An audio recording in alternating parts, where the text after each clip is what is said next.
બેફામ રફતારથી અકસ્માતનો જે મામલો હતો, પોલીસે શરૂ કર્યો છે તપાસનો ધમધમાટ। પોલીસે એફએસએલની મદદથી તપાસ શરૂ કરી દીધી છે। આરોપીઓના બ્લડ સેમ્પલ પણ લેવામાં આવ્યા। આરોપીઓએ 8 લોકોને અડફેટે લીધા હતા। અકસ્માતમાં એકનું મોત થયું છે, જ્યારે 7 લોકો ઇજાગ્રસ્ત બન્યા છે।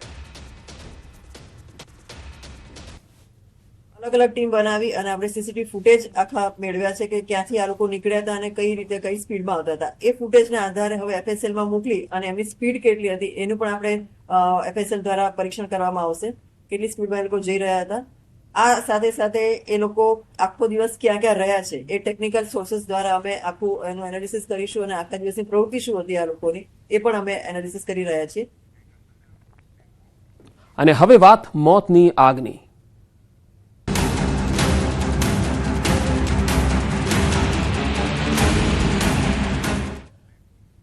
રાજકોટમાં એટલાન્ટિસ બિલ્ડિંગમાં આગમાં 3 લોકોના કરુણ મૃત્યુ થઈ ગયા। એક ફૂડ ડિલિવરી બોય અને એમ્બ્યુલન્સના ડ્રાઈવર સહિત 3 લોકોના મોત થયા। ડીસીપી જગદીશ બાંગરવાનું નિવેદન, કોઈની બેદરકારી જણાશે તો કડક કાર્યવાહી કરાશે। 150 ફૂટ રિંગ રોડ પરની બિલ્ડિંગમાં આગ લાગી ગઈ હતી। શોર્ટ સર્કિટને કારણે 6ઠ્ઠા માળે આગ લાગી હતી। તો એટલાન્ટિસ બિલ્ડિંગમાં આગ લાગી હતી, જેમાં 3 લોકોના કરુણ મૃત્યુ થયા। શોર્ટ સર્કિટને કારણે આગ લાગી હતી। એક ફૂડ ડિલિવરી બોય અને એક એમ્બ્યુલન્સના ડ્રાઈવરનું મૃત્યુ થયું છે। આગ લાગવાની સૂચના મળ્યાથી પોલીસની ટીમો તથા ફાયર બ્રિગેડની ટીમો તાત્કાલિક જગ્યા ઉપર ગઈ અને ત્યાંથી કુલ 35 જેવા માણસોનો રેસ્ક્યુ કરવામાં આવેલ અને 5 માણસો જેને ઇન્જરી થઈ હતી, બર્ન ઇન્જરીઝ, એમને સિવિલ હોસ્પિટલ ખસેડવામાં આવેલ। 5 પૈકી એકને માઇનર ઇન્જરી હોવાના કારણે તાત્કાલિક ધામા કરી દેવામાં આવ્યા હતા અને બાકી 4 પૈકી 3ના ડેથ નિપજેલા અને એક જે બેન હતા 15 વર્ષના જે હાઉસકીપિંગનું કામ કરતા હતા ત્યાં એ અત્યારે સારવાર હેઠળ છે।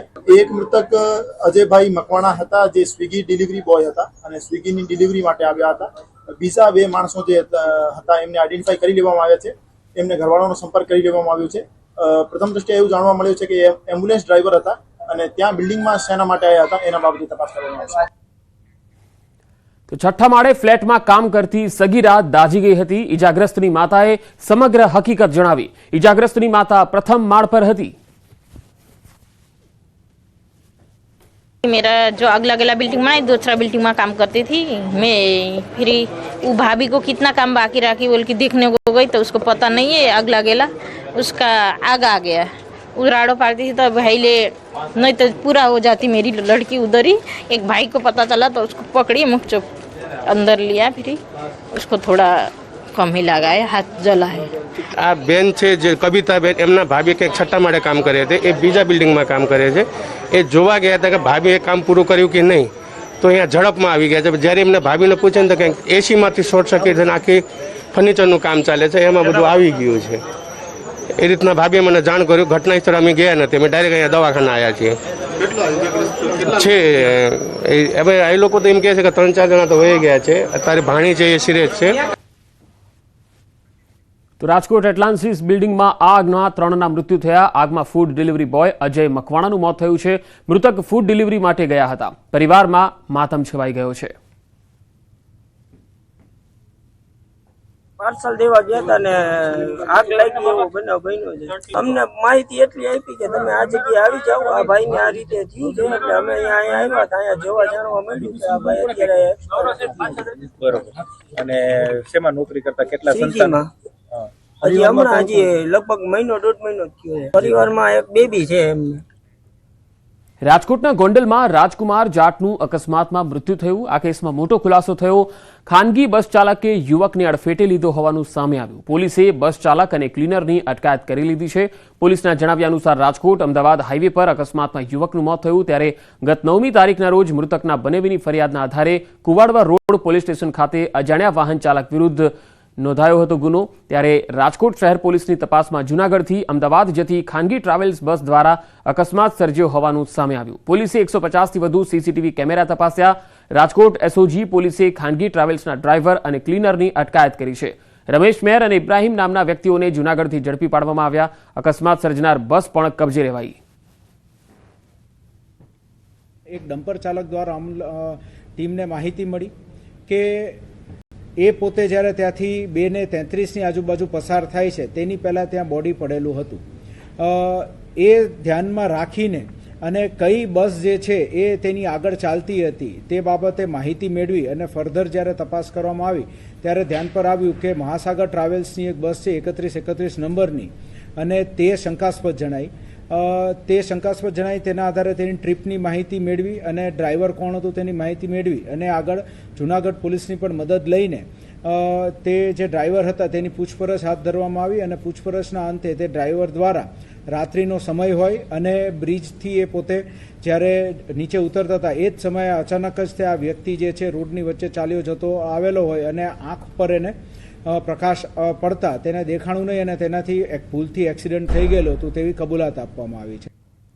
અમદાવાદના વેપારીને મદદના બહાને યુવતીએ ફસાવ્યો હતો. યુવતીએ તેમના સાગરીતો સાથે મળી વેપારીનું અપહરણ કરી અવાવરૂ જગ્યાએ લઈ જઈ માર માર્યો હતો. જે મામલે પોલીસે 2 આરોપીઓને ઝડપી પાડ્યા છે જ્યારે અન્ય આરોપીઓની શોધખોળ ચાલી રહી છે. પોલીસે આસિક ઉર્ફે દાડિયો દેસાઈ અને અલ્પેશ ડાભી નામના આરોપીની ધરપકડ કરી. ગાંધીનગર ક્રાઇમ બ્રાન્ચની ખોટી ઓળખ આપી વેપારીને માર મારી અને લૂંટ ચલાવી હતી. પીડિત પાસેથી 12,000 રોકડ, 600 દિરહામ અને 25,000ની કિંમતની ઘડિયાળની લૂંટ કરવામાં આવી. પૂછપરછ દરમિયાન સરખેજના અબુ નામના યુવકે ટિપ્સ આપી કે ફરિયાદી પાસે ઘણા રૂપિયા છે, હની ટ્રેપમાં ફસાવશું તો 1 કરોડથી વધુ રૂપિયા મળશે. જેને લઈ યુવતીએ ખોટું નામ ધારણ કરી અને મિત્રતા કેળવી ગુનો આચર્યો. પકડાયેલ આરોપીઓ પણ ગુનાહિત ઇતિહાસ ધરાવે છે, જેમની વિરુદ્ધ ધંધુકા સહિત પોલીસ સ્ટેશનોમાં અનેક ગુના નોંધાયેલા છે. ગાંધીનગરની ક્રાઇમ બ્રાન્ચ તરીકે ઓળખ આપી અને આરોપીઓએ જે ખંડણી અને માર માર્યાનો બનાવ બન્યો છે એમાં આરોપીઓની અટક કરવામાં આવેલી છે. આમાં ગાંધીનગર ક્રાઇમ બ્રાન્ચની ખોટી ઓળખ આપવામાં આવેલી હતી અને હની ટ્રેપનું કાવતરું રચી અને જે ફરિયાદી છે એનું અપહરણ કરવામાં આવેલું હતું. ક્રાઇમ બ્રાન્ચની ટીમે આ સમગ્ર મામલામાં મુદ્દામાલ સાથે આરોપીઓને ઝડપી પાડ્યા છે.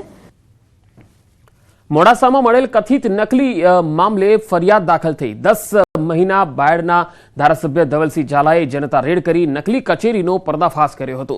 પોલીસે સમગ્ર મામલે તપાસ કરી હવે ફરિયાદ દાખલ કરી છે. નિવૃત્ત કાર્યપાલક ઇજનેરે ગેરરીતિ કર્યાનો ખુલાસો થયો.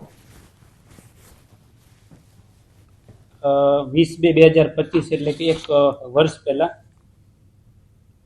એક સોશિયલ મીડિયામાં નકલી કચેરી બાબતે સમાચાર વહેતા થયેલ હતા.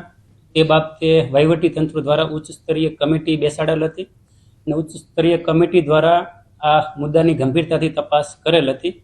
જેમાં છેલ્લે એ સાબિત થયું હતું કે કોઈ નકલી કચેરી ન હતી, પરંતુ 2019 સુધી તે કચેરીમાં ફરજ બજાવતા એક કર્મચારી છે PM ડામોર, એમના દ્વારા 19 પછી પોતે કોન્ટ્રાક્ટ બેઝમાં જ્યારે જોબ કરતા હતા ત્યારે તેઓ દ્વારા પોતે સરકારી કામોમાં